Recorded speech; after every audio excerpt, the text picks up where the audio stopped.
colocar um pouco mais de contexto, eu me formei na Federal também, lembro dessa palestra, lembro até que na minha época, quem deu uma apresentação que eu lembro até hoje foi na época o CEO da Bematec, que estava montando, a Bematec foi o projeto final dele de engenharia elétrica aí na Federal. Então, acho que essa volta, né, para a faculdade aí para mostrar para vocês casos de uso da tecnologia e também para dar uma motivada aí no que vocês estão aprendendo, né? Eu não sei se é o mesmo público, em parte ou totalmente, mas ano passado eu fiz uma palestra já também no PET, de Internet das Coisas, mas era mais voltada para Sigfox e protocolos de comunicação. Talvez tenha alguma coisa que vai intercalar aqui. Essa palestra de hoje, ela é parte de um treinamento de Internet das Coisas que eu passo mais completo e também parte de um workshop que eu passei para o próprio grupo que fez parte desse projeto e está fazendo parte desse projeto. A gente está hoje no MVP, mas ele segue aí. Eu vou mostrar para vocês os próximos passos também. E aí, com relação à minha atuação, né, hoje eu criei e sou o CEO da TK Technologies, que é o conceito da palestra de hoje, e eu toco também outras duas empresas, todas voltadas à tecnologia. Uma delas é a IoT também, voltada à segurança no trabalho, e a outra é uma fábrica de software. E aí vocês vão ver durante a palestra aí o porquê de se ter uma fábrica de software. Eu vou explicar o contexto, né? Então, entrando aqui para a palestra de hoje, os assuntos que a gente vai abordar, como eu falei, ela é parte de um outro treinamento que é mais completo sobre a internet das coisas. Eu não quero... Vocês estão vendo a minha tela aí, Victor? Conseguimos ver, sim. Uhum. Tá. Eu não quero falar de novo, que eu tenho certeza que todo mundo aí já sabe, né? Já viu aquela... a internet das coisas, a torradeira inteligente, né? Isso aí, para mim, não tem nada a ver com a internet das coisas. Nada, não. Ela é uma aplicação da internet das coisas, na minha visão, inútil, na verdade. Mas ela é parte da casa inteligente, né? Que tem outras coisas mais úteis. Mas o casa inteligente é um B2C, que a gente fala, né? Que é o consumidor final. E aí é praticamente dominado aí por grandes players, Amazon, Apple, enfim. A gente vai, eu vou trazer para vocês uma outra visão de internet das coisas. Aí eu vou mostrar a jornada do dado, um slide que eu criei para poder explicar para fornecedor, para investidor, para cliente, o que significa a internet das coisas e como que a gente pode oferecer valor, no caso um investidor, um cliente, por exemplo, porque não adianta ficar vendendo tech, né? Os early adopters compram tech, o cliente não, o cliente compra valor, ele compra quanto que eu gasto e quanto que eu ganho. Se eu não ganhar mais do que eu gasto, não tem por que eu implementar essa tecnologia. Então a gente vai mostrar essa jornada do dado, e aí eu vou falar um pouco de dispositivos, protocolos de rede e plataforma, voltado para o agro, tá? Então, a internet das coisas a gente vai ver que é muito ampla, tem muita aplicação, muitos verticais. Eu vou contextualizar esse universo aí para a agropecuária. Por que para a agropecuária? Primeiro que é onde a gente está entrando agora, a TK Technologies, com um projeto real. E eu queria aqui não fazer uma palestra de internet das coisas genérica, de falar Smart City, carro inteligente, blá, blá, blá. Isso aí tudo é legal também, né? Mas eu queria trazer um caso de aplicação real para vocês verem o que está acontecendo. E segundo, porque a agropecuária primeiro que o Brasil é referência em exportação de grão e de carne, né? Tanto agro quanto pecuária. A gente é forte em exportação desde Dom Pedro até hoje, é o que a gente sabe fazer, né? Até pela desvalorização da moeda, falta de incentivo na indústria. Então, a gente acaba... Por motivos, acaba que a gente é referência sempre em exportação de commodity e de produtos da primeira linha aí da indústria, né? Dificilmente vai escapar. algum país, porque para fazer um celular a madureza, mas a gente ainda não é referência suficiente em termos de tecnologia. A gente já tem andado bastante, mas a gente está atrás. Eu vou mostrar também para vocês outras aplicações que ainda não são uma realidade aqui, principalmente por causa do preço do custo de importação e do custo Brasil que a gente tem. Custo Brasil, sim, imposto, burocracia, e importação é a desvalorização do real que já vinha extremamente grande, agora ele aumentou mais ainda, mas então eu vou mostrar onde a gente está e onde a gente quer chegar. Aí eu vou especificar esse case aqui de agropecuária de precisão e, como eu falei, mostrar alguns outros cases aqui onde eu falei lá que tem um slide de uma empresa terceira que não faz parte do nosso portfólio, só para mostrar para vocês a evolução da tecnologia, tá? Quem quiser entrar em contato aí, tem o site da TK, tem o e-mail da TK e tem o meu LinkedIn. No meu LinkedIn vocês vão encontrar artigos lá sobre internet das coisas. Eu dei uma parada agora porque está muita correria, mas a ideia é sempre colocar novos artigos ali de aplicações ou de treinamento mesmo. Eu tenho um artigo sobre internet das coisas, Sigfox, logística, e logo o agro vai virar artigo lá, esse workshop aqui, tá? Então, a internet, o IoT, né, que a gente chama, ou IoT aí, alguns, mas eu acabo falando IoT mesmo, ele por si só não é uma tecnologia. Não existe, o que é IoT? Não é uma tecnologia única. Ele está no meio de várias tecnologias, então ele vem de uma sinergia aí, e também não é novo, tá? A comunicação M2M, que a gente chamava, que é máquina a máquina, vem desde o GSM e já existe há muito tempo. Então, o que mudou agora? O que mudou é essa sinergia de novas tecnologias que estão evoluindo junto e que estão possibilitando a gente fazer novas aplicações e, principalmente, colocar de pé os projetos em termos de investimento e retorno financeiro, né? Então, como eu falei antes, não dá para ficar vendendo tecnologia só para os early adopters, que a gente chama, né? Que é a galera que compra tudo porque gosta, tipo eu. Mas para cliente, para escala, para a internet das coisas realmente decolar no Brasil, a gente precisa entregar valor. E hoje, várias tecnologias estão se desenvolvendo de maneira que é possível entregar valor já com o que tem, né? E aí, com chegada aí de 4G, o 4G indo... Na verdade, o 4G já é uma realidade, mas é difícil ter ele disponível em alguns lugares, é mais capital e PIB, né? E o 5G vai chegar, mas mais ainda ele vai ser concentrado no PIB e nas populações. Então, existem outras tecnologias que possibilitam a gente fazer nossa própria rede ou a gente chegar no agro, e a gente tem iniciativas em que eu faço parte também, uma iniciativa, uma associação de empresas da indústria, inclusive foi hoje de manhã uma reunião que a gente teve, que é justamente juntar vários players aí para levar a conectividade para o agro. Hoje, só como um dado aí para vocês, não tem nem 20%, em torno de 20% das fazendas do Brasil tem internet.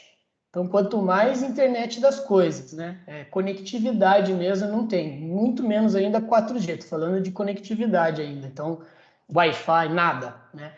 Esse case que eu vou mostrar para vocês já tinha Wi-Fi, o cliente, até por isso, por isso ele está colocando a internet das coisas lá, é um cliente que já está visualizando diferencial competitivo via tecnologia, né? Eles já colocaram, antes do meu projeto lá, eles já tinham colocado o Wi-Fi em todas as fazendas, mas ainda não o 4G. Então, esse projeto que a gente está colocando lá, ele tem três fases, pelo menos. A primeira fase é a que a gente terminou agora, que vocês vão entender ali o que ela representa. A segunda fase é o software, que a gente está em andamento. E a terceira é a conectividade, que aí via iniciativa privada, ou provavelmente via iniciativa privada, 4G privado, a gente vai levar a conectividade 4G lá para substituir o Wi-Fi ou adicionar, né, agregar ao Wi-Fi que está lá, tá? Mas então, voltando aqui para o conceito de IoT, ele está no meio nós temos dispositivos, que são a gente instala sensor nas coisas, né? Internet das coisas. Então, a gente vai instalar sensor e atuador. A diferença de sensor para atuador é que o sensor coleta o dado e o atuador ele recebe um comando e executa. Muito mais coleta do que execução na internet das coisas, tá? A maioria dos projetos aí é uplink e alguma coisa de downlink para gerenciamento, upgrade de software ou coisa assim, mas a grande parte das aplicações a gente está coletando o dado e trazendo para a nuvem, tá? Então, eles vão coletar os dados de diferentes verticais, por exemplo, agropecuária, logística, cidade inteligente, carro autônomo, enfim. Nós vamos focar hoje na agropecuária. As redes, eu trabalho quase que exclusivamente com rede sem fio para o IoT, e eu posso dizer aí que mais de 90 e tantos por cento dos projetos de internet das coisas são com rede sem fio, porque como é que você vai... Dificilmente você vai ficar passando cabo para cá para chegar em cada dispositivo via cabo, né? Dependendo da aplicação, se é uma aplicação industrial, de robô, de robótica, automação da indústria, pode até ser que você passe o cabo, mas normalmente você vai precisar de um modemzinho ali para enviar essa informação via protocolo de radiofrequência. Existem velhos protocolos que estão sendo adaptados para a internet das coisas, exemplo, NB-IoT, que é uma variação do 4G, ou seja, é um 4G de baixa potência e baixo consumo, porque o 4G original, né, ou 3G ou até o 5G, eles têm um consumo de energia muito grande e eles exigem uma complexidade do dispositivo muito grande, o que pode inviabilizar boa parte aí dos projetos. A gente lembra que normalmente também, nem sempre, os projetos de IoT eles são em escala, né? A gente ganha na escala, são centenas, milhares ou milhões de dispositivos conectados. Então, é essencial ter uma rede que comporte, em primeiro lugar, todos esses dispositivos, que ofereça segurança e que tenha baixo custo, e de preferência longo alcance. Nesse contexto aí, a Sigfox é um protocolo proprietário que foi feito exclusivamente para a internet das coisas, você não pode usar para fazer ligação, para fazer vídeo, para fazer nada. Ela tem 12 bytes, ao contrário da última reunião que eu fui bem no detalhe da Sigfox, hoje a gente não é esse o foco, mas a Sigfox é um protocolo de baixa potência e longo alcance, né, e que tem barato, o custo de conectividade por dispositivo é barato, e ela tem uma vantagem que ela consome muito pouco energia. Então, a gente na TK trabalha com dispositivos Sigfox e um dispositivo pode durar até 10 anos a bateria sem necessidade de recarga. Então, é um viabilizador aí de vários projetos e você diminui muito o custo operacional de não ter que ficar indo para campo trocar a bateria. A LoRa veio depois da Sigfox, também é uma rede de LPWAN, né, Low Power Wide Area, ou seja, baixa potência e longo alcance. Ao contrário da Sigfox, que é um dispositivo, um protocolo proprietário de uma empresa, a LoRa, e aí quando eu digo LoRa é o chipset de rádio e LoRaWAN é a rede, né? Então aqui pode colocar um LoRaWAN aí quando a gente está falando de rede. Ela é uma iniciativa, é um grupo de empresas que é um protocolo aberto. Então, qualquer um pode baixar lá o protocolo da LoRa e implementar. O LoRa você pode implementar em qualquer rádio, o LoRaWAN já é uma rede que aí você tem os players ali e você tem a possibilidade de uma rede privada que você opera, instala, configura e opera, ou a rede pública que no Brasil é oferecida pela American Tower. No caso da Sigfox, a rede Sigfox no Brasil é oferecida pela WND. Então, a Sigfox é a tecnologia, a WND é a operadora, como se fosse lá a Huawei, que oferece as estações rádio base, e a Vivo, que opera a tecnologia da Huawei, né? Ou da Ericsson, enfim. Então, nesse caso aqui, a Sigfox é a tecnologia, a WND opera a rede, e no caso o LoRa da rede pública é a American Tower, que opera a rede LoRa no Brasil. Aí tem o NB-IoT, que é como eu falei, uma variação do 4G. Tem o CAT-M também, que é uma outra variação do 4G. que são redes também de baixa potência e longo alcance, só que em cima do protocolo 3GPP. Então, ela vai ser oferecida pelas mesmas operadoras que oferecem o 3GPP, Vivo, Claro, TIM, etc. O NBA IoT era para ser a grande referência aí do LPWAN e ele tem dificuldades aí de escalar e ir para frente, então por isso que surgiu o Sigfox e LoRa e tudo indica que a gente vai partir mais para o 5G aqui em termos de 3GPP para a internet das coisas, mas tem bastante coisa já sendo feita em NBA IoT. E aí tem outras como o Bluetooth Low Energy e o Wi-Fi, e entre outros exemplos aí, né?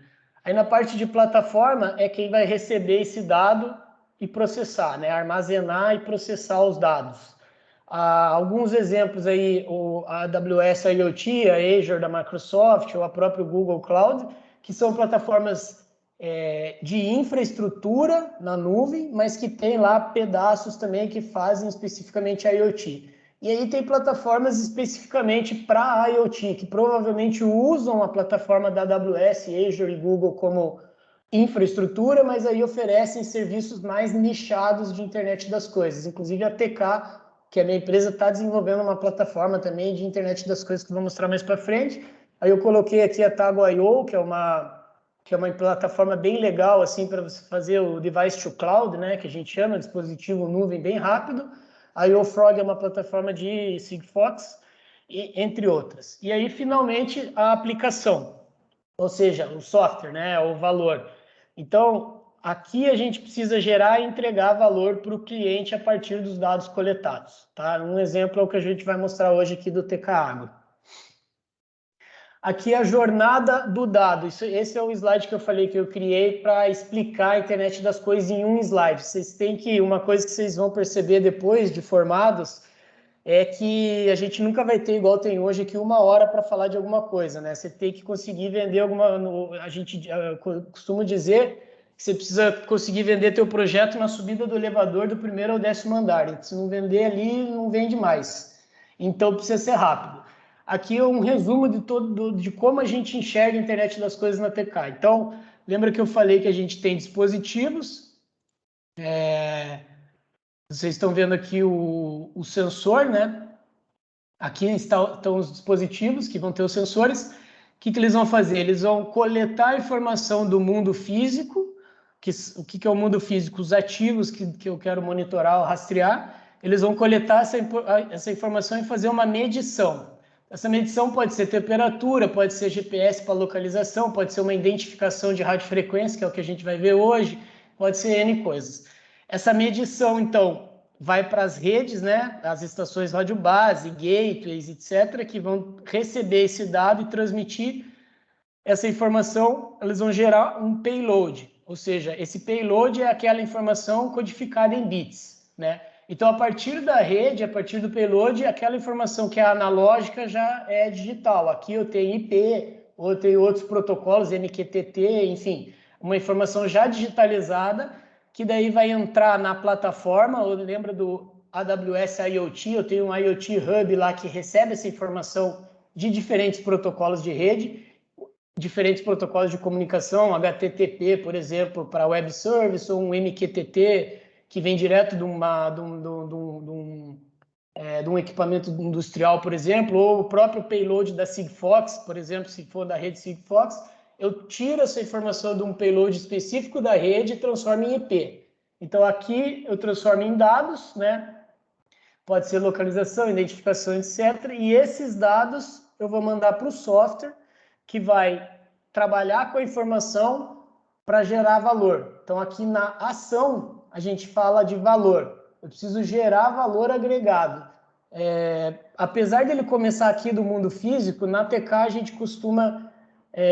a gente quer começar sempre de uma dor. Então, assim, não é uma tecnologia atrás de um problema, é um problema que daí a gente adapta a tecnologia. A partir de um problema que eu quero resolver, é que eu vou falar qual sensor que eu vou usar, qual rede que eu vou transmitir, qual plataforma e como que eu vou bolar meu software. Eu não posso, e isso é uma lição para vocês aí, se vocês forem empreender ou se vocês forem criar projetos lá na designer, arquiteto, etc., nunca começar o projeto pela tecnologia. Eu gosto dessa tecnologia, então deixa eu fazer um software aqui para ir atrás de cliente. Não. vai antes atrás do problema, vai antes atrás do que você quer resolver, o que você quer resolver de problema real, e aí define a tua tecnologia a partir desse problema, tá? Para você gerar valor. Aqui onde a gente está falando analista, pode ser também computador, que é hoje a gente tem na outra empresa que eu falei que eu toco, visão computacional, inteligência artificial, então isso aqui pode ser um machine learning, né? Você pode ter uma informação que você está alimentando aqui, um machine learning, um robô que está aprendendo e gerando valor automático sem ninguém fazer nada. Então, não necessariamente é uma pessoa aqui, e a ação é o valor. Então, se o animal está perdido, eu vou recuperar, se caiu lá a energia, eu vou ligar de novo o disjuntor, enfim. É o valor que a gente gera a partir de todo esse ciclo, de toda essa jornada do dado. Tá? Então, aqui a nossa visão na TK Technologies, a minha visão da jornada IoT, do dado desde o mundo físico, analógico, até o valor em forma de ação ou de melhorias, ou em forma de dinheiro, de melhora de processo, aumento de eficiência. E no caso de hoje aqui, a gente está gerando no mínimo 2 valores já de cara lá na nossa solução que vocês vão ver. O primeiro é financeiro mesmo, que é diminuir o estresse do boi, que por consequência ele deixa de perder peso, e deixando de perder peso, o pecuarista gera mais carne e vende mais. Então, para o pecuarista, dinheiro, grana, melhoria de processo. E para mim, pessoalmente, e até pela visão da TK de ESG, que eu não sei se vocês já ouviram falar, né, mas sustentabilidade, meio ambiente e governança, né? No caso aqui, eu tenho essa visão muito de diminuir o sofrimento do boi, porque os processos atuais, existe um impacto muito grande no boi, que precisa ser guilhotinado, e ele sofre, e aí cada vez que ele passa ali, ele perde 2 quilos mais ou menos de carne. Então, esse projeto que é o primeiro projeto já com uma tecnologia que é o RFID, que de certa forma é até ultrapassada, mas no Brasil não, ele só de cara já tirou esse sofrimento, que não precisa mais a guilhotina, que depois eu explico para vocês. Então, diminuiu o estresse e melhorou a eficiência do processo do pecuarista.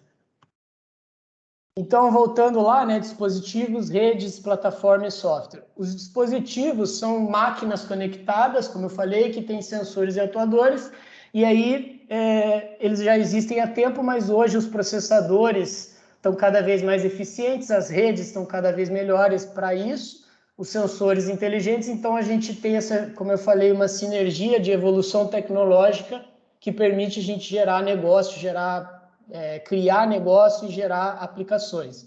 Então, eles vão dar vida aos objetos, né? Se você pegasse fotos IoT, como é que é? IoT Come Alive ou Making Things Live, enfim, em português, dando vida aos objetos, né? E aí esses objetos vão transmitir essa informação sem a necessidade de um ser humano interagir com eles. As redes vão transmitir essa informação, e aí a nuvem vai hospedar e o software vai gerar valor. No agro, a gente vai principalmente monitorar animal, condição climática do solo, níveis de ocupação de reservatórios, isso para pecuária e, de certa forma, agropecuária, mas aí indo mais para o agronegócio também, tem uma questão aqui de melhoria de processos e eficiência na plantação. O nosso projeto hoje aqui é mais focado para pecuária, tá? Mas tem bastante coisa também no agronegócio. Vou falar alguma coisa de agronegócio, mas mais de pecuária. Então, exemplificando, o que é esses dispositivos?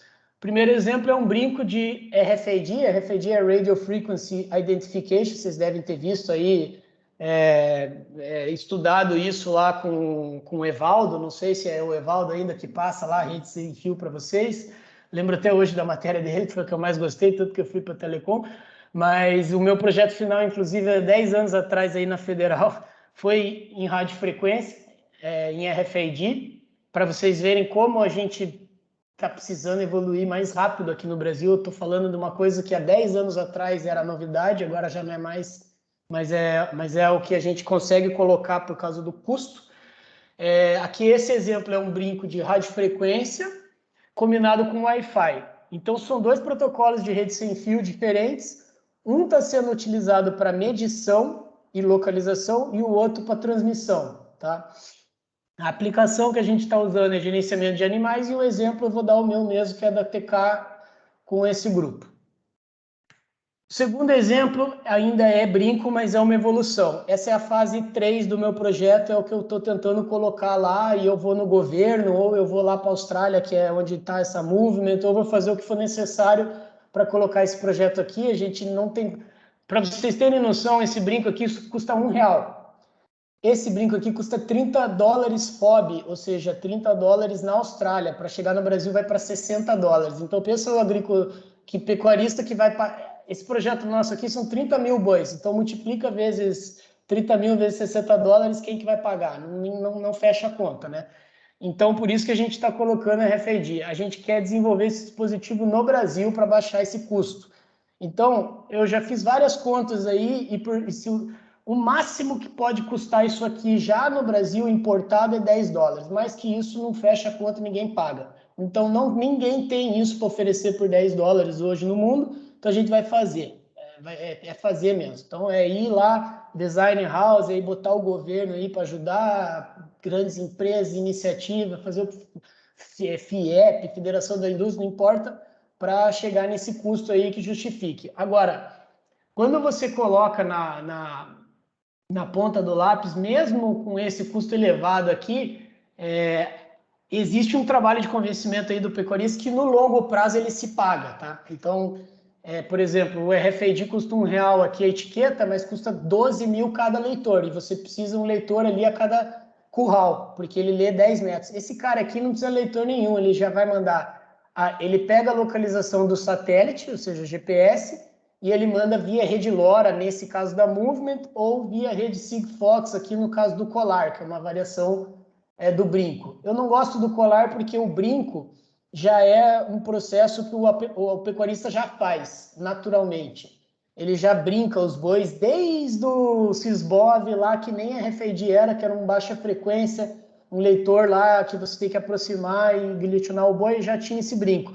Então, quanto menos você mudar no processo que eles já têm, melhor, mais fácil de fechar. Fora que o colar atrapalha o boi lá, então esse colar ele começou como uma promessa aí, com a vantagem de que ele mede a temperatura também, mas no fim das contas ele tem um impacto lá na operação do pecuarista que o brinco é mais interessante. Nesse caso aqui especificamente da Digitanimal, que é uma espanhola aí, esse colar custa €100, então é impossível de fechar projeto com esse colar aqui, para vocês verem a dificuldade, né? E aí tem a evolução da evolução, que é uma cápsula biodegradável não, uma cápsula que o boi engole, ela se acomoda no sistema digestivo do boi e não volta. Não sei se vocês sabem, mas o boi tem um processo de ruminação que ele come e devolve, come e devolve, come e devolve. Essa cápsula, quando ele come, ela não volta, ela fica dentro do sistema digestivo do boi e ela tem um rádio dentro dela, que é uma rede proprietária dessa empresa aqui chamada Onion Network. Depois eu vou mostrar lá o desenho dessa solução se der tempo, mas basicamente ele se comunica com o gateway que está obviamente fora do boi, né? E aí esse gateway via 3G manda para a rede, tá? Então essa é realmente a evolução da tecnologia. Quando a gente conseguir fazer os boi engolir os troços lá e aí pegar a informação direto, sem brinco, sem colar, sem nada, aí tá feito. Mas é longe ainda da nossa realidade de preço e custo, tá? E aí tem aqui uma estação meteorológica de microclima de precisão com Sigfox, que a gente também oferece. Esse aqui já tem um custo bem acessível, custa R$10 mil o kit já, com plataforma, conectividade, tudo, hardware. Então é um custo que fecha a conta. Só que ela não é para agro, ela é para pasto. Então ela vai fazer um controle de plantação de ração, para daí você controlar bem a tua plantação de ração para os pastos e para os bois, tá? E aí tem também gerenciamento aqui de estoque, que seria esse caso do Nanolac que faz, ela é um sensor que vai ver os silos, né? Isso aqui é um silo, quando chegou 30% lá, aciona a reposição ou algo assim, então melhoria de processo. Isso aqui são exemplos de coisas, de dispositivos que estão coletando informação do mundo real e mandando, do mundo físico, né, digital, analógico, e mandando para a nuvem para a gente criar softwares e aplicações, tá? Parte de redes. Como eu falei, a gente tem diferentes tipos de redes, né, dependendo da aplicação. Então, nunca comece uma aplicação pela rede, sempre comece pelo problema, e aí, dependendo do problema, você vai ter velocidade, capacidade, tamanho do throughput, né? Se eu vou fazer um carro inteligente, eu não posso usar Sigfox. A Sigfox tem 12 bytes a 600 bits por segundo de velocidade. Morreu todo mundo lá antes da informação chegar em qualquer lugar. Agora, se eu estou um projeto da Sabesp de medidor de água inteligente que só vai me falar o nível da água, aquilo são 2 bits. Com 2 bits eu consigo mapear 8 níveis de água, ou com 4 bits eu consigo mapear 32 níveis de água, enfim. Então, com poucos bits eu já tenho a informação que eu preciso, então não tem por que eu usar o 4G lá, que é gigabit por segundo. Eu vou usar o protocolo. Então, dependendo do que você quer fazer, você vai usar uma rede específica. As redes que a gente chama PAN, que é Personal Area Network, vê aqui no gráfico que elas têm baixa distância, baixa velocidade e baixa potência. Então, Bluetooth Low Energy, Zigbee, muito usado para Smart Home, o Thread também é muito usado para Smart Home, a RFID que a gente está usando, lembra que eu falei, no máximo 10 metros, então eu preciso de muitos leitores, né? O NFC, muitíssimo utilizado hoje, até nesse Covid, esse sensor de aproximação, Proximity Detection, que usa muito RFID, Bluetooth Low Energy e NFC. O Bluetooth Low Energy está na minha outra empresa que eu comentei, sensor de atropelamento. A gente tem um sensor no funcionário e outro na máquina, e aí se o funcionário se aproxima da máquina, apita um alarme lá para avisar o operador. Então tem várias aplicações de IoT aqui no PAN, que é Personal Area Networks. Aí lançam Local Area Networks, que são as redes, basicamente o Wi-Fi, né, que todo mundo conhece. Então ele também tem uma distância um pouquinho maior, lá perto de quase 100 metros aí, mas na prática 50 no máximo. Mas ele tem muita velocidade e muita potência. Um exemplo são redes empresariais. O Wi-Fi, ele tentou utilizar o Wi-Fi para aplicações de IoT industriais, mas cai num problema de segurança. Você pega o TI da indústria lá, ele não quer colocar objeto na rede dele, porque ele tem um monte de requerimento de segurança e de mapeamento de rede que ele não quer ficar colocando mais coisa lá. Daí você tem que ter VLAN e tal, é uma complicação, fora que o Wi-Fi consome muita energia. Então, o Wi-Fi ele não pega muito bem para a internet das coisas, mas tem algumas coisas que você pode usar, mas não é muito usado. As redes WAN são as Wide Area Networks, por exemplo, as redes 3GPP aí. Elas são muito usadas para celular, obviamente, hoje em dia para streaming, né? Você baixa filme, vê filme ao vivo e tal, porque ela tem muita velocidade e muita potência, mas para a internet das coisas também fica muito caro, o dispositivo consome muita bateria. Então, chegaram as redes LPWAN, que é longuíssimo alcance e baixíssimo consumo baixíssima potência, mas também, por consequência, baixa velocidade. Em rede sem fio, você tem sempre uma troca entre potência, velocidade e distância. Não tem como ter os três. Se você quer mais distância, você tem que aumentar a potência. Ou diminuir a velocidade. Então, você tem sempre essa troca, você tem que ir trabalhando. O que a Sigfox fez? Não quero potência, não quero velocidade, vou baixar completamente a capacidade, throughput, vou transmitir em 600 bits por segundo, bem pouquinho, porque daí com baixa potência eu consigo chegar num longuíssimo alcance, meu link budget de 165 dB, que dá centenas de quilômetros aí numa aplicação de visada direta. Então, a Sigfox foi na contramão. Enquanto o 3G o 2G, do 3G para 3G aumentou muito velocidade e capacidade, aí para o 4G mais ainda e para o 5G mais ainda, a Sigfox fez o contrário, diminuiu capacidade, diminuiu velocidade, só que aí ela conseguiu um protocolo que tem longuíssimo alcance com baixo consumo de energia. Não só a Sigfox, como a LoRa e como também as variações aqui do 3GPP do 4G, que é o LTE-M e o NB-IoT. Todos esses têm um consumo baixo de energia e um longo alcance. Tá? Então, são redes feitas para a internet das coisas. O 5G promete também ser excelente para a internet das coisas, mas né, agora, depois de sei lá quantos anos, 3 anos atrás aí do mundo, a gente aprovou aí o leilão do 5G, atrasadíssimo. Então, até isso ser uma realidade, não dá para esperar, né? Mas uma hora vai chegar. Plataforma. Não vou entrar muito no detalhe aqui da nossa plataforma, mas basicamente ela tem 4 camadas: gerenciamento de aplicação, gerenciamento de dados, gerenciamento de redes e gerenciamento de dispositivos. E aí ela tem vários componentes e subcomponentes. Tá? Então a plataforma é o primeiro passo para você ter o software, né? Então, quem gosta aí de programação, você sempre vai fazer o back-end e depois o front, né? O front é o que o cliente vai ver, mas por trás disso tem lá um back-end que está recebendo o dado, está tratando, está usando lá um MongoDB, Data as a Service, ou está usando o próprio Google,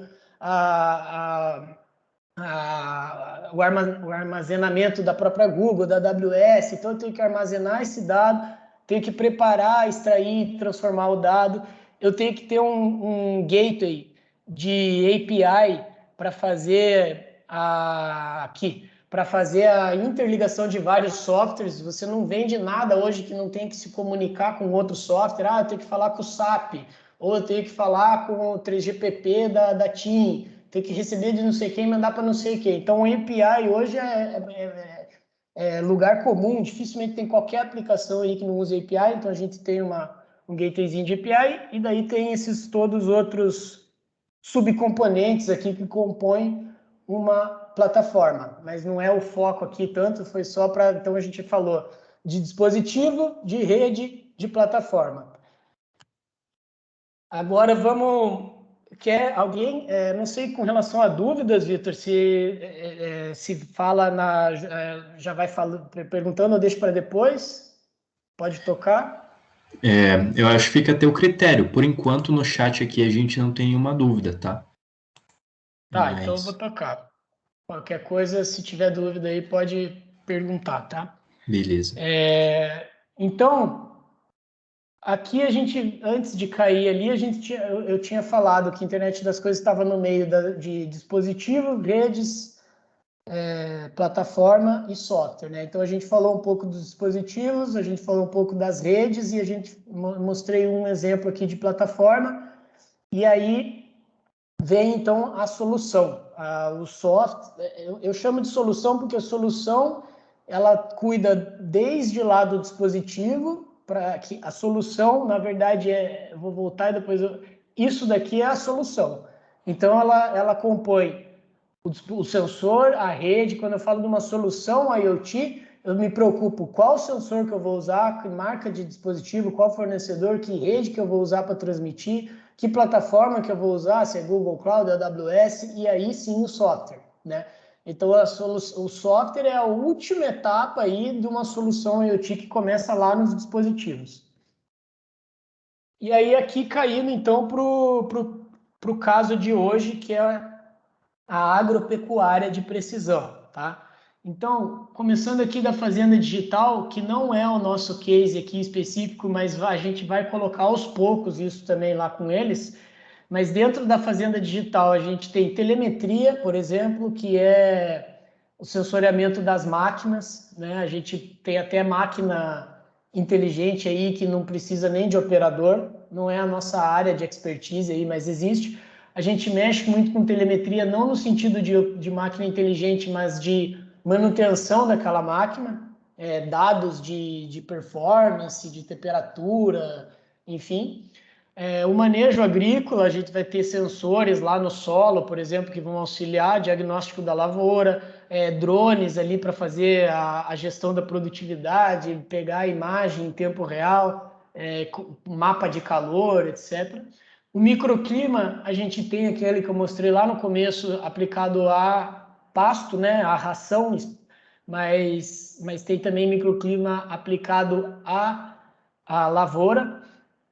Quando a gente fala de microclima, é diferente de você ter, por exemplo, um API conectado lá no satélite meteorológico que vai me dizer a previsão do tempo.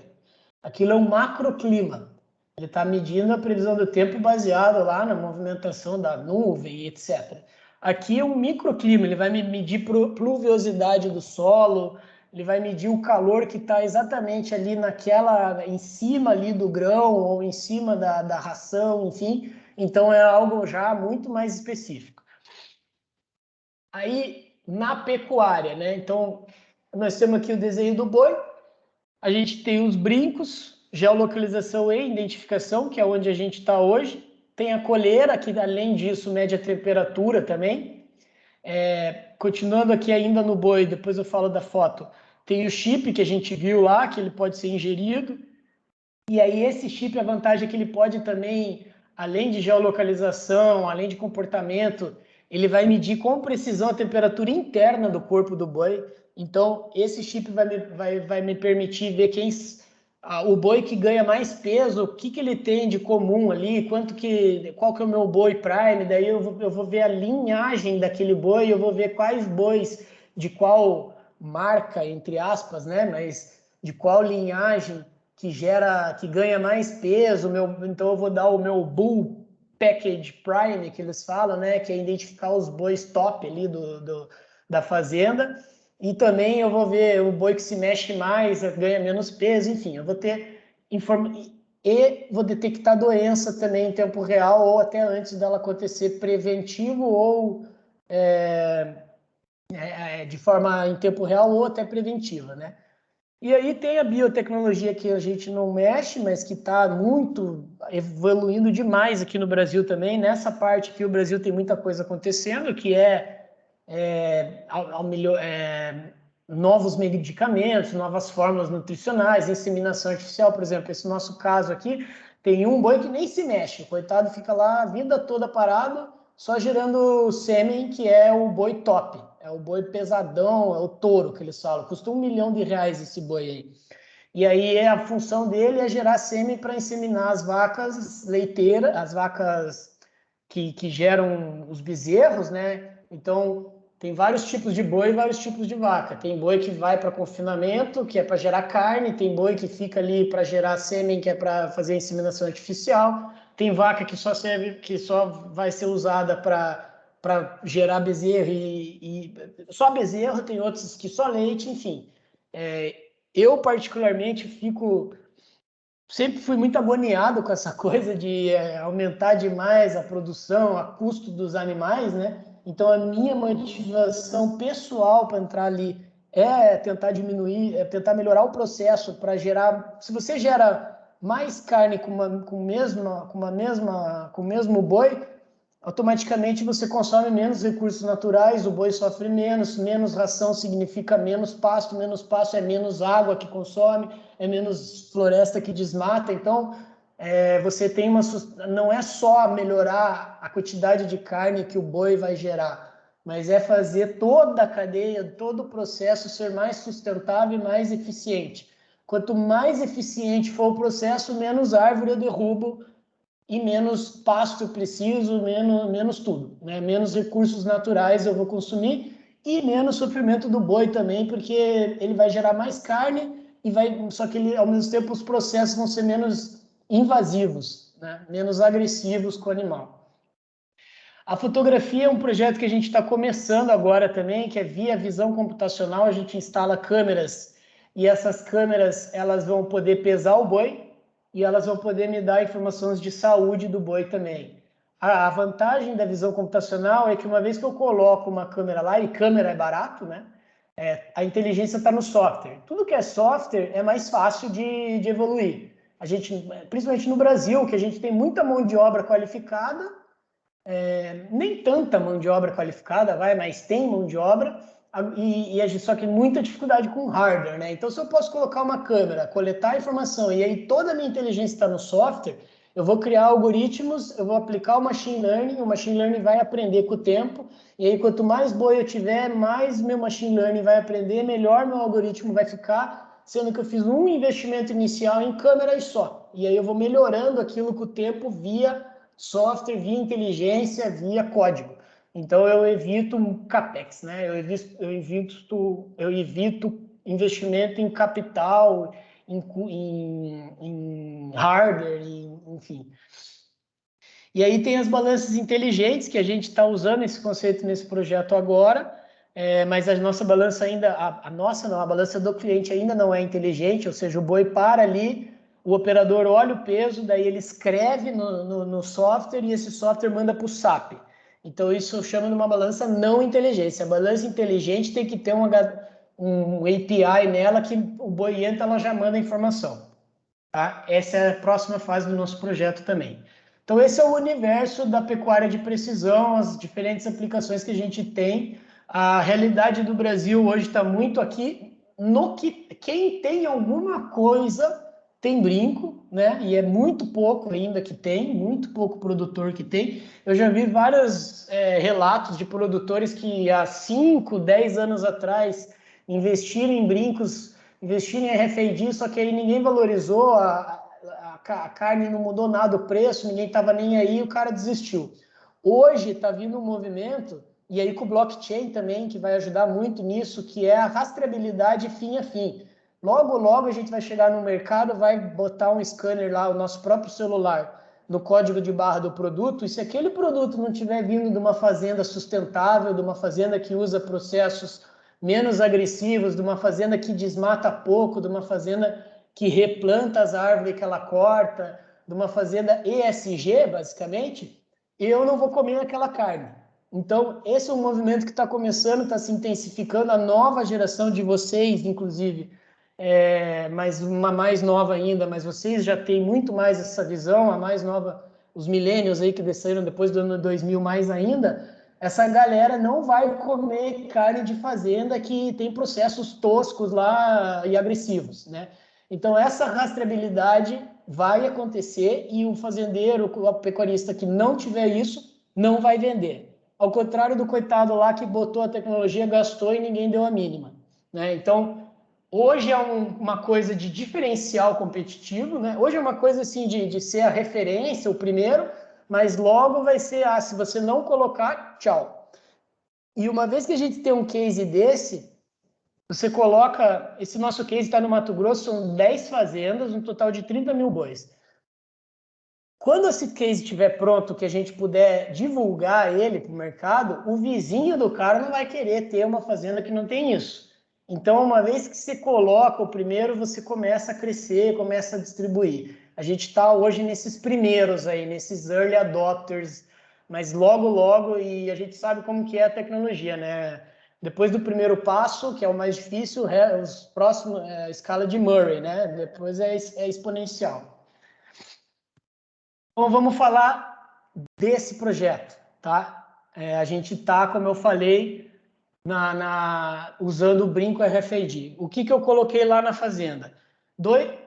Essa caixinha aqui tem um leitor RFID fixo, tá?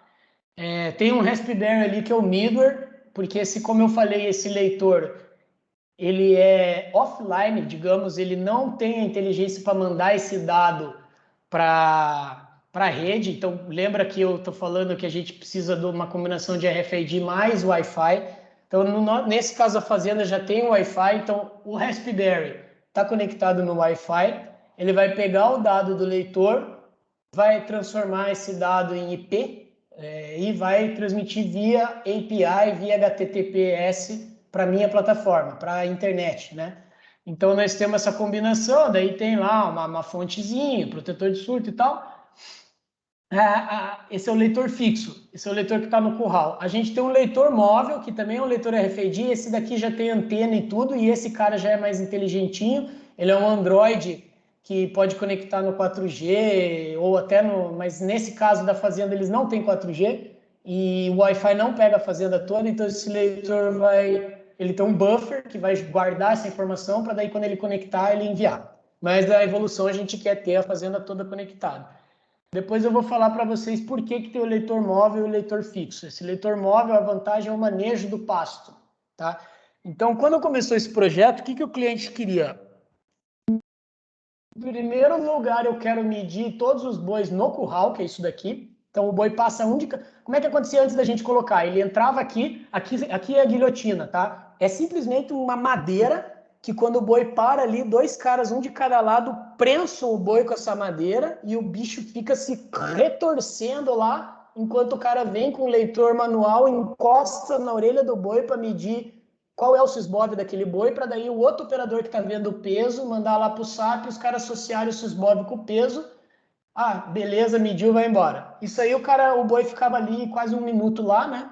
E esse sofrimento todo que era a guilhotina no boi. Esse projeto nosso vai pegar isso aqui, tá aqui assim, ó. Estão vendo aqui no canto superior direito, essa caixinha tá ali. Aí vem os cabos de RF nas 4 antenas. Essas antenas estão apontadas direto ali. Então agora o boi entra e não precisa ser guilhotinado, porque o brinco que ele está usando hoje eu consigo ler com essas antenas. Então ele entra, pegou, vai embora. Entra, pegou, vai embora. Vou mostrar um videozinho ali para vocês verem. Isso é uma tecnologia já ultrapassada, mas que já gera um valor super importante. Quando o fazendeiro lá dessa fazenda específica viu isso, ele ficou louco. Ele falou, nossa, tá feito.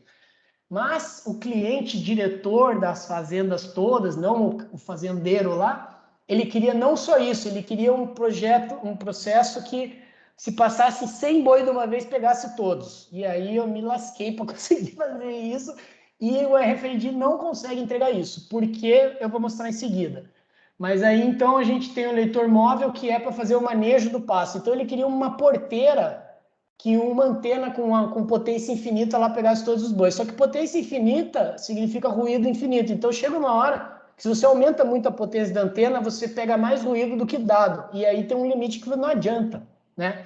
Eu vou mostrar isso aqui no Link Budget. Então, nosso projeto é uma combinação do leitor fixo com essas 4 antenas, com o leitor móvel que vai na mão do peão, do capataz, tá? Agora, esse sistema aqui é mostrado aqui num diagrama, né? Leitor fixo, conectores, aí tem o sistema, a potência conduzida, que são os cabos, e a potência irradiada, que são as antenas, tá? O que eu quero?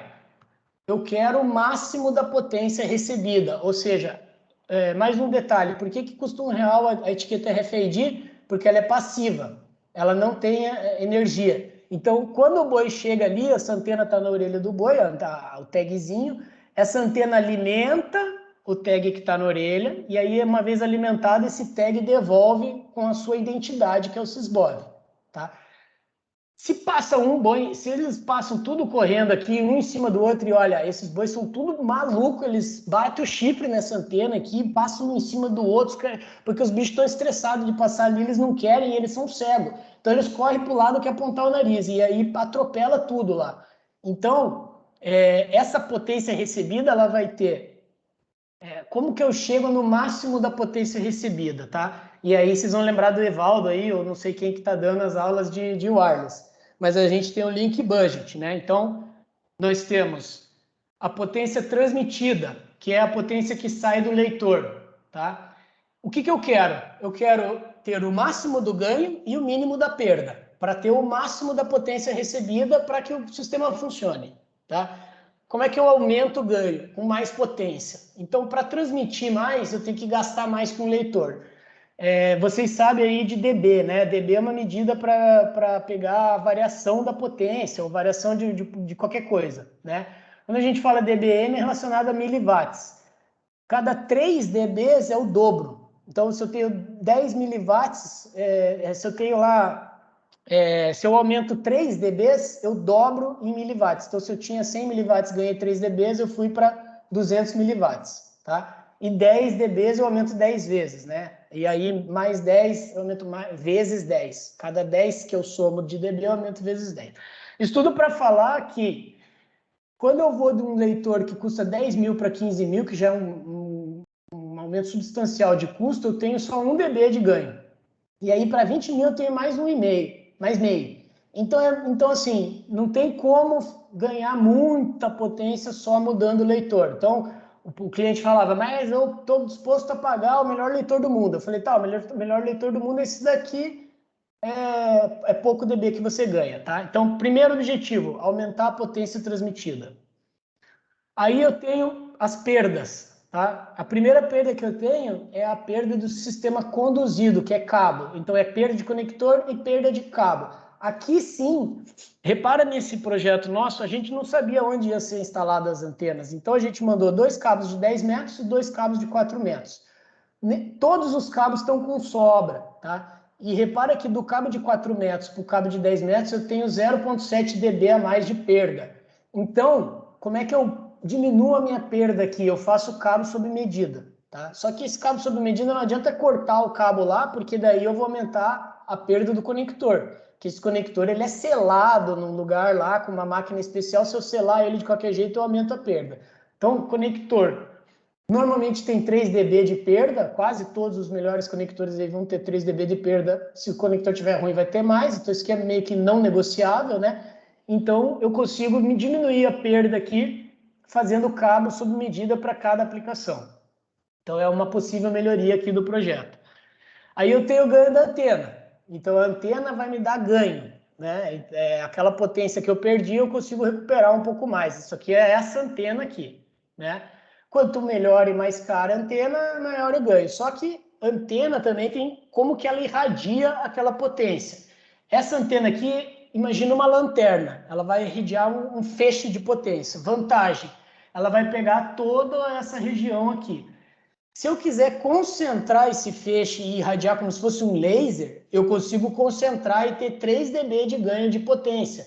Só que aí se o boi passar do lado ali já não pega. Então, não é porque eu estou colocando mais potência que necessariamente é melhor. Nesse caso aqui a gente acabou via teste, e isso aqui, assim, teoria, prática, na prática a teoria é outra, né? Então, é testar. E a gente via 1 milhão de testes que a gente fez lá, acabamos voltando para a antena lanterna, que é essa aqui, que é não tão direcional, porque daí você consegue pegar o boi mais vezes, tá? Mas claro, se eu investir mais em ganho, teoricamente eu melhoro, mas lembra que eu falei que com mais ganho, mais potência, mais ruído. Então vai chegar uma hora que mais ganho não vai ser melhor, tá? E aí eu tenho as perdas de RF, que são as piores, tá? A perda no espaço livre, que é uma função lá, vocês sabem a fórmula de Corey, eu imagino, zona de Fresnel, essas coisas aí, vão precisar para se formar aí, mas é normalmente uma função de frequência e distância, entre outras coisas, né? 2π ao quadrado sobre D, sei lá o quê. Então, frequência, a gente está em 900 MHz, não tem muito como negociar. Distância, sim. Tá vendo essa? Antes, essas antenas estavam lá no teto. A gente quebrou lá, cortou essa madeira lá na fazenda mesmo, serrou ela e botou aqui embaixo, nesse suporte, instalou isso aqui para diminuir para a distância ficar o mínimo possível do boi. Menos que isso, o boi bate o chifre lá e quebra a antena. Então, essa é a menor distância possível do boi.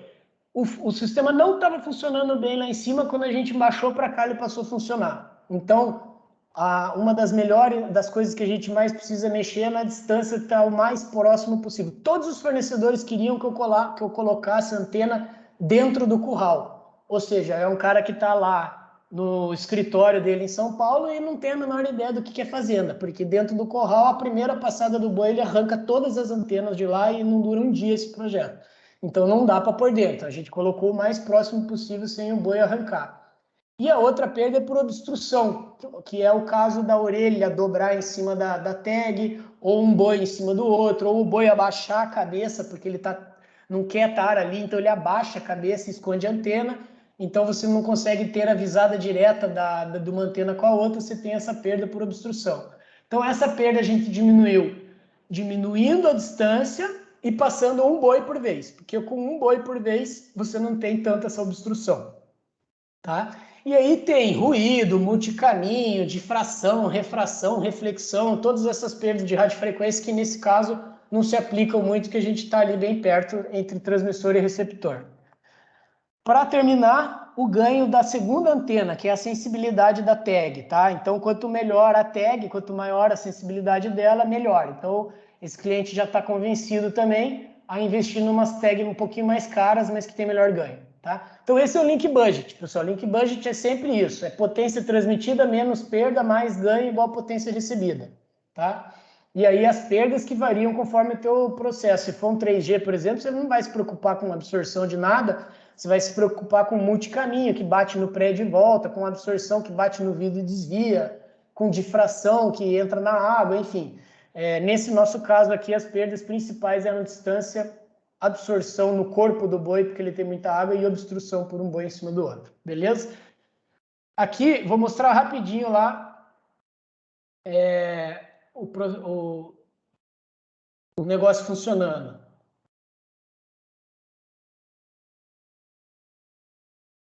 Então, o boi entra, para ali rapidinho, aqui o RFID já pegou, antigamente ele estaria sendo preso aqui, agora ele não está sendo preso, aqui assim teria a guilhotina, agora não tem mais. Nesse tempo que ele entra e sai, a gente já está pesando ele, medindo, pegando qual que é o Sysbov, associando o peso com o Sysbov e mandando para o software, tá? Então esse aqui é o projeto já em funcionamento, ok?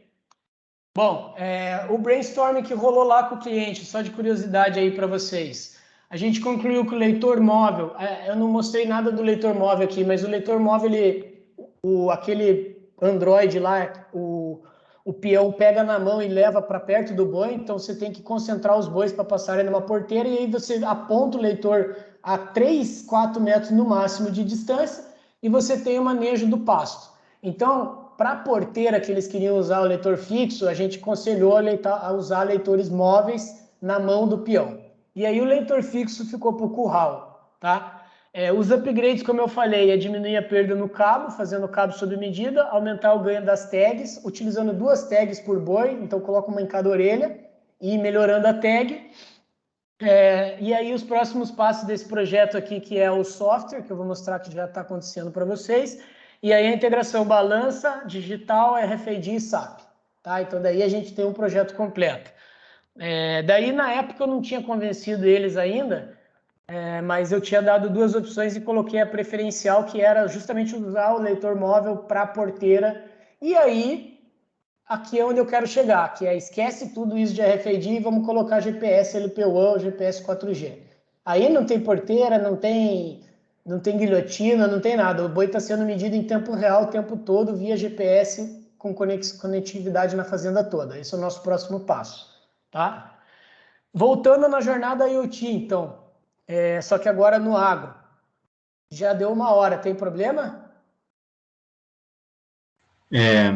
Não tem problema nenhum, né? Quem acabar saindo vai estar gravado, eles podem pegar o finalzinho depois na gravação. Beleza. Então aqui a gente Ô, Thiago, volta. tudo bem? Oi. Tudo bem? É o Lolis aqui, o cabelo. Ô, Lodi, beleza? Tranquilo, Bom, não estou vendo imagem. deixa eu fazer uma perguntinha para abrir uma discussão mais para frente. Você tem soluções que você vai agregando em cima de problemas, você vai agregando tecnologias. Como é que está o processo, assim, de até que ponto a engenharia que você está fazendo? Você está pegando placa ou está desenhando placa, está embarcando eletrônica, fazendo placa de circuito impresso? Ou está usando o kit pronto, ou está indo mais longe, está Então, conversando com o pessoal que faz CI. eu tenho duas startups, como eu falei, né? 3. Uma delas que é a TK, no começo, a gente fazia só solução, então era off the shelf, da prateleira. Então a gente achava um dispositivo, achava uma rede, achava uma plataforma, combinava tudo e oferecia uma coisa para o cliente. É difícil viver disso, tá? Então a gente migrou para software. E até porque eu faço parte de um grupo de startups, né? Um investidor anjo aí que me absorveu, comprou mais da metade da minha empresa e tal. E aí a gente desenvolve o software. Então sempre, toda solução que eu mexer com a TK, o software é da TK. A gente desenvolve do zero e oferece SaaS, tá? Então a gente entrou nessa última parte aqui. Aí para a tua pergunta, a gente procura usar dispositivo do mercado. A gente tem parcerias, tá? Eu tenho várias parcerias já desenvolvidas com Sigfox. Então a gente pega uma parceria com uma rede, pega uma parceria com um dispositivo, tem o Google Cloud lá que a gente opera, e aí a gente vai montando essa solução com o que tem no mercado. Mas nem sempre tem a solução no mercado. Então, por exemplo, a gente vai provavelmente desenvolver esse brinco GPS LoRa aí aqui no Brasil. E aí a gente vai botar a mão na massa e vai desenvolver o brinco, tá? Então, se tem no mercado e fecha o custo, eu uso. Se não fecha o custo, a gente desenvolve. O software a gente sempre desenvolve, tá? A outra empresa que é a Connect, por exemplo, só para deixar de exemplo aí, a gente está indo no bit do bit mesmo. Então a gente a gente tem hoje um Bluetooth Low Energy que localiza o funcionário via potência do sinal de radiofrequência para estimar uma distância, mas radiofrequência é um saco para trabalhar, eu sou de radiofrequência a vida toda e sei de todos os problemas que tem. A gente está desenvolvendo visão computacional, então a gente está fazendo do zero. Aí a gente pegou uma verba de desenvolvimento da FIEP, esses processos que tem aí de incentivo à inovação, e a gente está indo no bit lá do código. Então estamos comprando o Dev Kit, né? Aí a gente compra a placa, compra o sensor, cria o código. Eu tenho um engenheiro de embarcado que está nesse momento lá programando a rede IOLO, que é uma rede de reconhecimento de visão computacional, e a gente compra, e daí a gente vai numa design house de hardware, leva para eles o desenho da arquitetura do projeto e eles montam e devolvem para a gente. Então, a gente tem fornecedor que monta aquele projeto para a gente. A gente não tem bancada de hardware especificamente, mas ainda, né? Eu não sei se vamos ter, vai depender, mas a gente, nesse caso, está montando tudo. Inclusive, é uma oportunidade também, dá para fazer hardware até aí, né, Luiz, que eu até tinha comentado com você, que de repente tem um projeto aí que vocês têm até lá no Lactec, né, por exemplo, podemos levar um projeto lá e fazer do zero. Então, a TK tem software e o resto a gente monta, conforme o problema, como eu falei. Beleza? Ah, legal. Beleza. Não, essa pergunta é interessante porque a gente vê o mercado brasileiro, você fala assim, você tem que estar em todas as esferas para conseguir angariar primeiro um mercado, depois uma solução. Porque essa que você falou do boi aí, do Lora, o cara só vai se convencer quando você fizer a primeira vez com a tecnologia que já existe, ele fala, putz, é muito melhor eu ter esse controle, né? E se eu pudesse ter mais controle, vai ser melhor ainda. De primeira você não conseguia convencer, precisava de intermediária. Exatamente.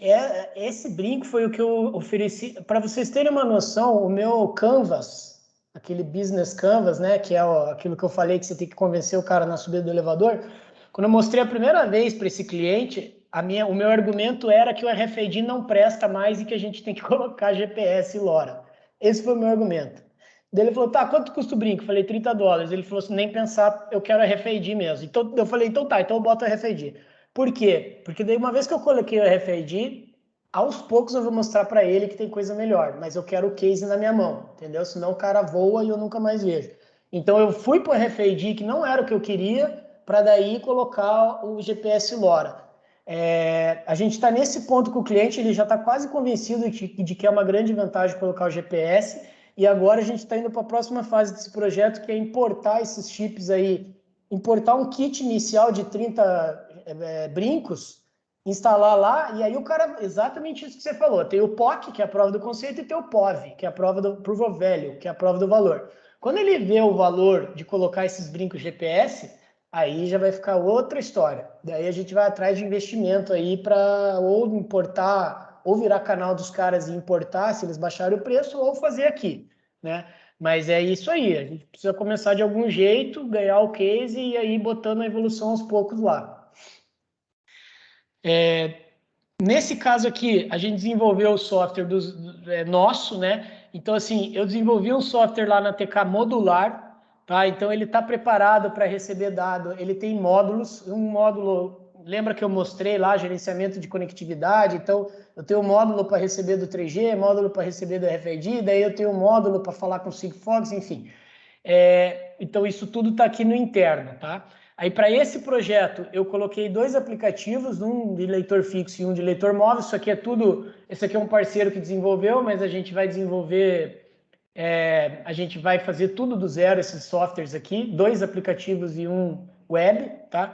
Esse aplicativo é o responsável por mandar a informação dos leitores. E aí eu tenho um IoT Hub, que a gente chama, que é o endpoint para receber esse HTTPS, esse web service que está vindo do leitor, tá? Aí eu tenho um outro endpoint que é para receber o dado da balança digital.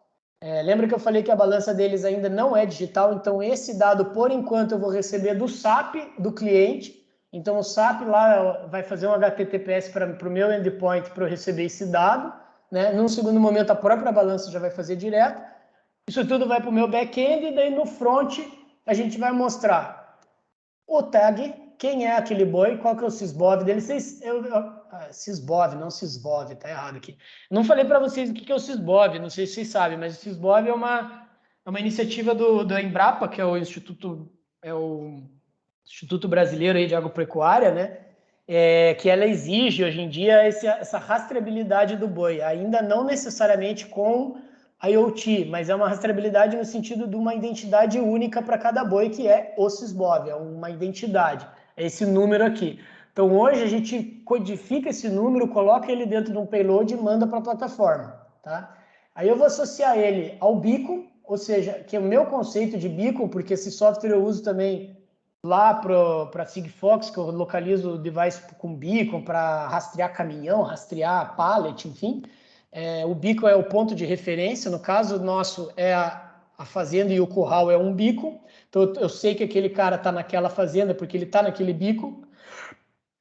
Eu vou falar o peso e o histórico. E aí eu tenho um import export aqui para que o cara vai pegar esse histórico de peso no tempo e gerar o valor lá que ele quer, tá?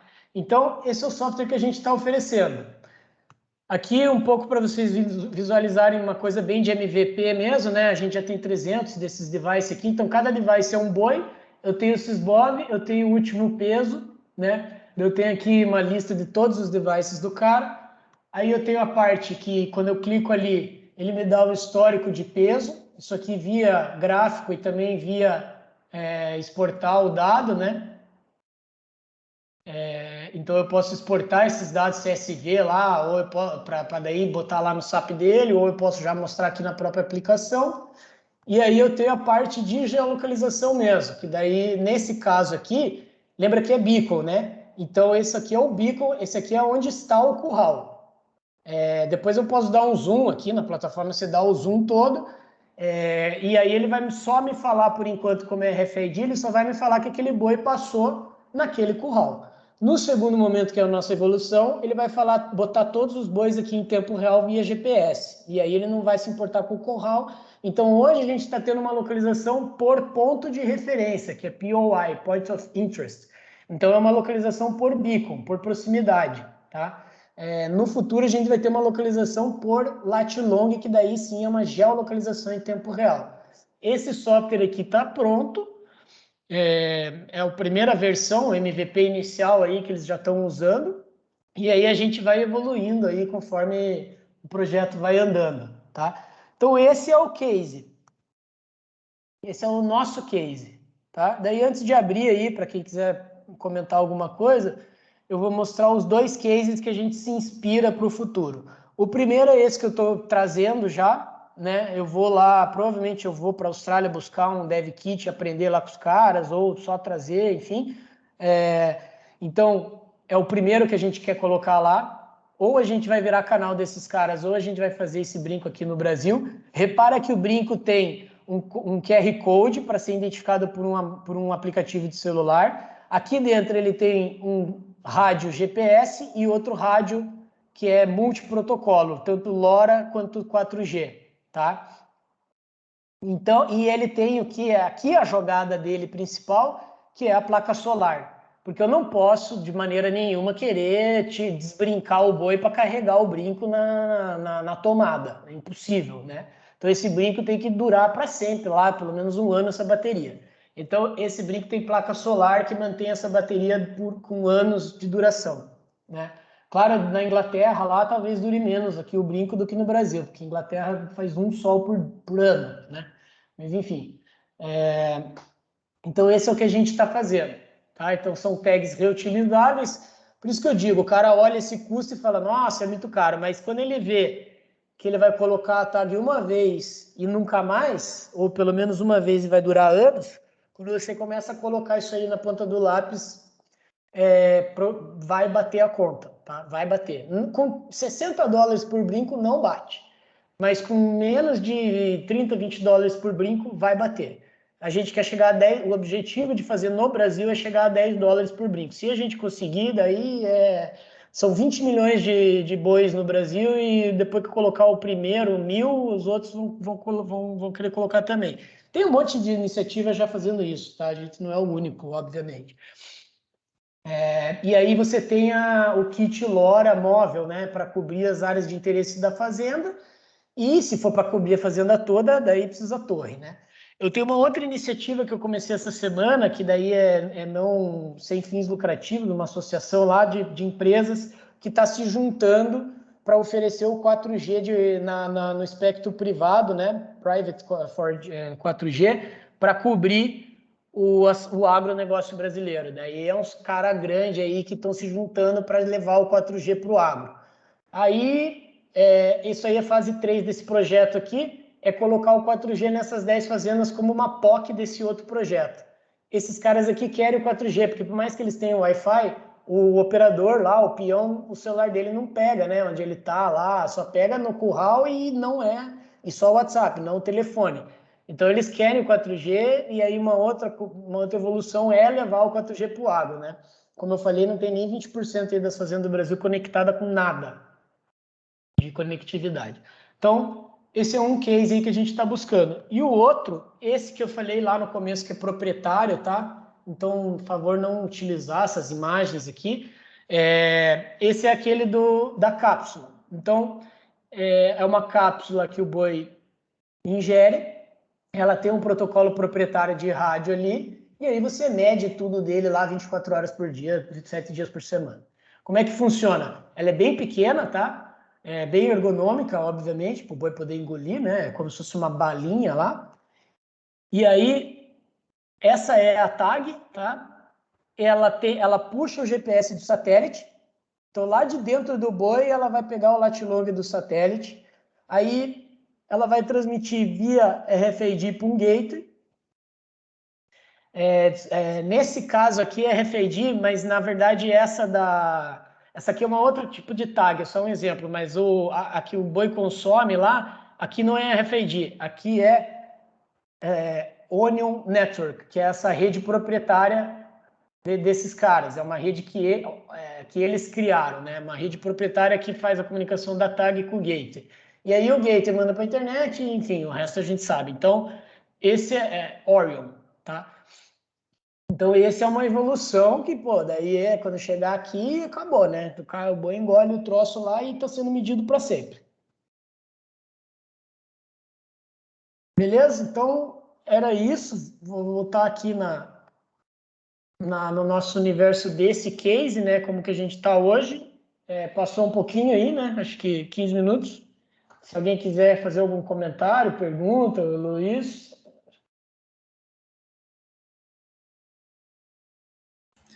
Se alguém quiser digitar no chat também, eu posso ler aqui sem problema, né? Se alguém não puder abrir, ó. O Thiago perguntou: qual a relação entre o IPv6 e o IoT? Já ouvi dizer que o IPv6 vai melhorar a infraestrutura para o IoT, mas como vai funcionar na prática?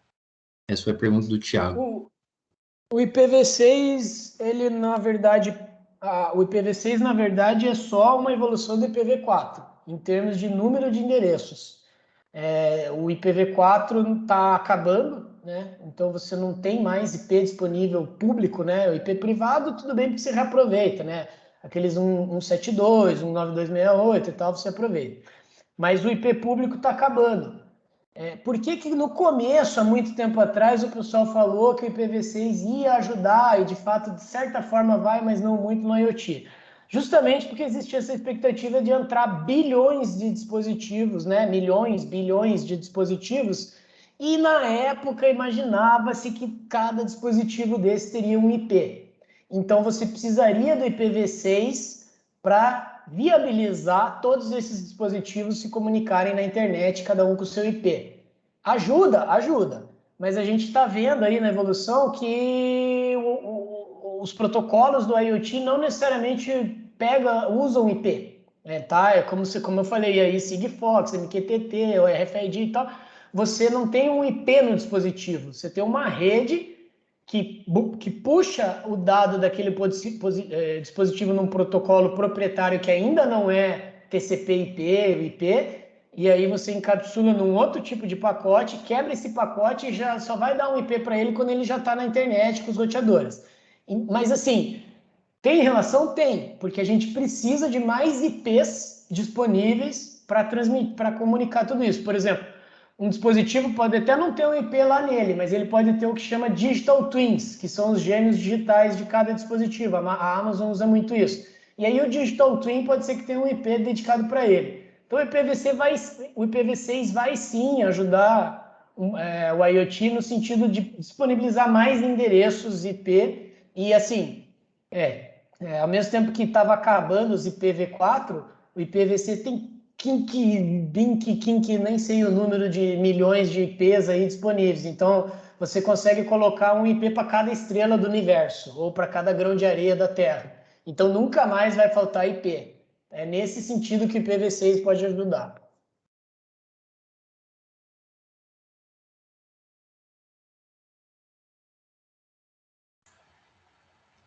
Mais alguma pergunta, pessoal? Deixa eu dar um oi aí. E aí, Thiago? Beleza? Pergunta, como é que está a questão de mão de obra qualificada para esses seus projetos? O que você acha, por exemplo, da gente... Olha, eu já estou vendendo peixe aqui, hein? A gente direcionar, de repente, alunos para estágio, recebendo co-orientação, vamos dizer assim, e depois direcionar os caras para TCC, né? E formar a mão de obra nesses projetos práticos, porque aí a gente consegue, na verdade, estimular o pessoal, convidar eles para trabalhar, né? Como que você tem, como tem sido a sua estratégia até o momento, né? E o que você acha da gente meio que montar um... Porque assim, eu vou falar como é que é com a universidade. Com a universidade, se você for montar um projeto institucional, você vai levar uns 2 anos para conseguir começar a rodar o negócio, né? Agora, esse tipo de colaboração, que é você encontrar gente, né? Por exemplo, eu pegar, falar, ó, esse cara aqui adora trabalhar com isso, eu vou te entregar ele aqui, ó. O que você acha? Por exemplo, eu monto um projeto antes, o aluno trabalha nesse projeto, estuda, chega lá, ele tem infraestrutura para poder desenvolver, entendeu? Isso é muito mais fácil de colaborar do que montar projeto, assim, tipo, formal, entendeu? Existe uma falta super grande de mão de obra qualificada. A gente pode se enquadrar muito bem nesse projeto que você comentou, porque a gente tem, por exemplo, agora, nesse exato momento, uma vaga aberta de estagiário, uma outra vaga aberta de programador front e outra de programador de back. E isso na Connect, que é aquela startup. Na TK eu faço muita coisa eu mesmo e eu terceirizo. E eu estou abrindo uma fábrica de software agora justamente por isso, porque a gente tem muita demanda de software. A gente tem vaga nas 3 iniciativas. O que falta hoje no Brasil? Tudo. Falta programador de embarcado, falta o cara que manja de hardware, falta o cara que manja de eletrônica e falta principalmente engenheiro de dados, engenheiro de front, back, full stack, falta tudo. Os caras que têm, como que eu faço na fábrica de software? Eu vou ter alguns caras contratados hoje e outros Team as a Service, ou seja, equipe como serviço, que são provedoras de programador, que os caras... Eu tenho um projeto que está começando, eu vou no cara lá dessa empresa, né? Tem as outsourcings de TI aí, e eu falo, ó, preciso de 3 caras durante 3 meses para fazer um projeto. Por quê? Porque tem uma rotatividade muito grande. O programador começa comigo, eu pago X, daí amanhã vem um unicórnio. Aconteceu isso, o cara que fez o meu software da TK, graças a Deus ele terminou, porque 2 dias depois a Madeira, que virou unicórnio, levou o cara lá para ganhar 30 mil por mês lá com eles. Eu falei, bom, boa sorte. Eu ia chutar Madeira, mas fiquei quieto. Mas foi... eu já falei aqui, paciência, depois corta da gravação aí. Mas isso, então assim, meu aluno de mestrado, se não for Madeira, vai ser a Baires, ou a Crossover, que é os caras que estão nos Estados Unidos lá, o americano cobra lá $80 por hora e é ruim. A mão de obra americana é pior que a nossa, tá? Não se iludam aí, porque a gente é melhor que eles em geral, né? Salvo as exceções. mas quem faz o Vale do Silício lá é indiano, é latino-americano. Os americanos mesmo estão lá, mas, né, no máximo CEO, mas quem bota a mão na massa é tudo terceirizado de fora. Por quê? Daí vem essas outsourcing de TI. Eu, por mim, se eu não estivesse aqui na TK e o cara me oferecesse $50 a hora, eu pego na mesma hora, porque $50 é 300, R$400, né? E aqui no Brasil, a gente não tem como pagar isso para programador. Aqui, sei lá, o cara vai ganhar R$100 a hora, enfim. Então, R$100 a hora é $20, né? Então, assim, o que acaba acontecendo? O cara, e ainda mais agora, com home office, né, essa coisa toda de internet, ou o cara vai trabalhar para fora, na casinha dele, não precisa nem ir embora. Então, tudo isso para dizer que existe falta de mão de obra, e não façam isso, tá? Vamos trabalhar aqui no Brasil, pode até fazer uns freela, mas a gente precisa desenvolver o nosso país, os nossos projetos. Mas eu vou entender perfeitamente o cara que sair da minha iniciativa para ir ganhar $100 a hora. É difícil segurar. Então, tem muita rotatividade e tem muita oportunidade. E a gente está precisando de mão de obra qualificada. É um perfil de trabalhador diferente, tá? Não é mais... Eu, pelo menos, não quero aquele cara... Por exemplo, se eu for contratar alguém, não quero nem saber... Claro que é importante ele ter se formado na Federal, é óbvio, até porque é o mesmo curso que eu e tudo. Mas, assim, hoje em dia, você não pergunta tanto... Eu fiz tudo isso. Eu fiz pós-graduação, MBA em gerenciamento de projeto, eu fiz mestrado em engenharia de telecom. Mas hoje, essa nova geração é assim, você programa... Você consegue fazer um front em React? Consigo, então bora. Nem quero saber muito, né, o resto. Então, assim, é mais mão na massa mesmo. O que você faz e o que você entrega. E tem que entregar, tá? Não dá mais tempo de... Não é mais assim, eu quero entrar para trabalhar às 9 e sair às 18. Esse cara, eu não tenho interesse nele. Às vezes eu nem cobro o horário do cara. Eu não cobro o horário de que eu contrato. Então, não quero nem saber que horas que você trabalha, se é de cueca, se é de terno. Tem coisas que eu preciso que você entregue para amanhã, tem coisas para semana que vem, e o cara que entrega está dentro, o que não entrega está fora. E é assim que está funcionando. Então, é por entrega, é por perfil. Ah, não sei fazer isso, mas sabe aprender? Sei, então aprende. Tá mudando um pouco o perfil aí que a gente busca, mas respondendo a tua pergunta, que eu divaguei um pouco, né? Sim, essa oportunidade é interesse, e eu tenho várias oportunidades aí, não só na TK, como nas outras adjacentes, e existe sim a falta de mão de obra no Brasil, principalmente pela rotatividade e por esses motivos aí que eu falei. Tiago, já aproveitando então essa discussão que a gente teve, você pode passar as informações de como que a galera pode entrar em contato com vocês, até para ter acesso a essas oportunidades de estágio em outras empresas que você comentou? Vocês podem entrar... Deixa eu voltar aqui. Não, peraí, estava no Obrigado ali. Tem meu contato aí, link...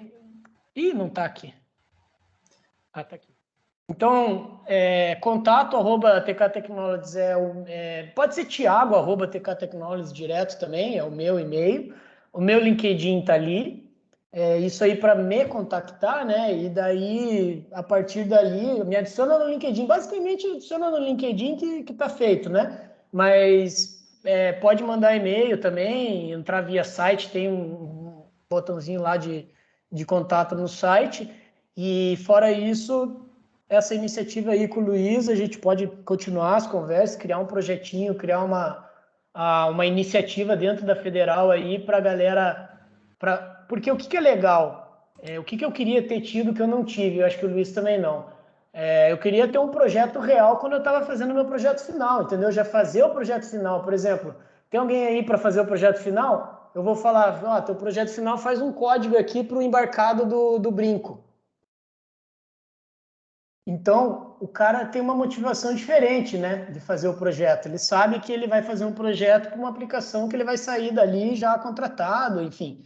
Esse tipo de coisa a gente tem várias aberturas e daqui para frente vai ter cada vez mais, porque a gente está aumentando o grupo aí, tudo voltado para tecnologia. Você deu um bom exemplo, Thiago, porque em muito lugar, eu via lá na França também, o TCC era o tema do estágio. Ou seja, o TCC era técnico, era de verdade técnico, E o estágio era de verdade técnico, o cara conseguia aproveitar. Fechar o estágio, fechar o TCC no mesmo tema. E isso é uma coisa que a gente tem que aproveitar. Eu falo para os alunos que estão estagiando, falo, vocês estão estagiando num tema legal aí, tenta propor pro chefe de vocês aí que isso seja um TCC, porque vocês vão ter a estrutura da universidade. Vocês vão ter um orientador. Ó, a gente vai abrir, aproveitando a deixa, a gente vai abrir uma vaga de estágio para esse projeto de visão computacional embarcada aí que eu falei. Para outra empresa que não é a TK, é a Connect. Quem tiver interesse em mexer com embarcado, algoritmo, IOLO, visão computacional, aprendizado de máquina, inteligência artificial e outros, mas aí tem que ser, igual eu falei, não, o cara tem que fazer de tudo, entendeu? Ainda mais no estágio. Mas assim, você já vai ter ali um norte e você vai ter coisas que você pode gerar de melhorias, por exemplo. Mais um exemplo ainda dentro da Connect. A gente tem um projeto, uma aplicação que já está em campo com o cliente mesmo, em que a gente usa radiofrequência para estimar a distância.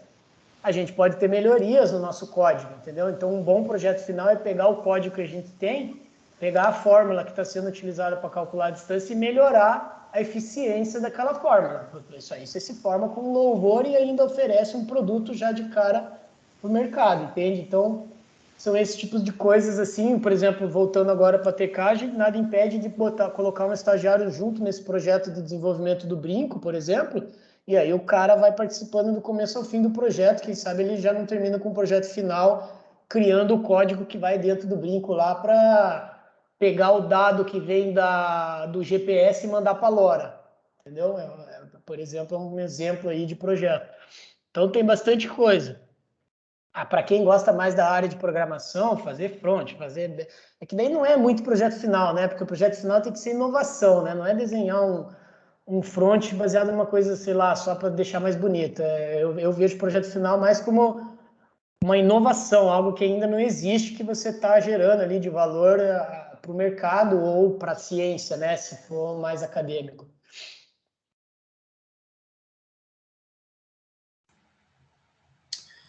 Perfeito, então, gente. Mais alguma pergunta aí para o Thiago antes da gente encerrar? A gente já passou um pouco do tempo, né? Mas eu acho que foi uma palestra muito produtiva, bem bacana. Se alguém tiver mais alguma dúvida, pode mandar ali no chat que eu posso ler ou erguer a mão.